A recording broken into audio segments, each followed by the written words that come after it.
senior art prophet adanse kesiesi e papa no me ma me si odina odanyame ase na ne ba bi wo school e oba ntoma yeye na ne ba no susu dae bia obeso dae bia na so de fundake ne ba no wo school be so dae no me pa cho na kra de fundara ke me pa cho wan we na so ma ne frɛ ma me ne bona me de ka kire no na ma me de ka kire so ode mpa wo be de be n'achi ma mi so no wan kasa sa so dae e hu se ne ba na ye de de fundake a obi won ti ase etwe am so obi bi one dance kire no to na mo ba wo chen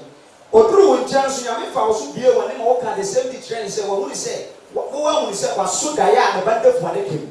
e no say no kure wa so sai da ne bebre but o dia ko ba bi o mutumi ye de embreki ma no we no so o to o papa ne ba ko fie eti da ko no tena se e bo mpa so odifo yi do papa ya ma fa se e firi nyame ampa se me bo mpa yi gusu ada e bo nya me ba no so ma ne su pio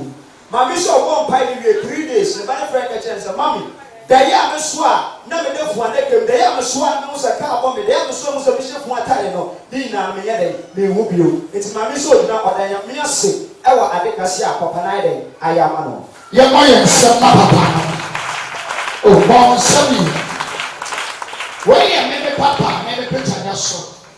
na wade de mo sani tumi ode ama me no awuram wo ba wo ti beji papa ni bi ko fie de o be so de ye bia na me tumi be di achi orade na me tumi adi achi na ma dance be brasi wo ba beji papa ni bi na wade shira God bless you.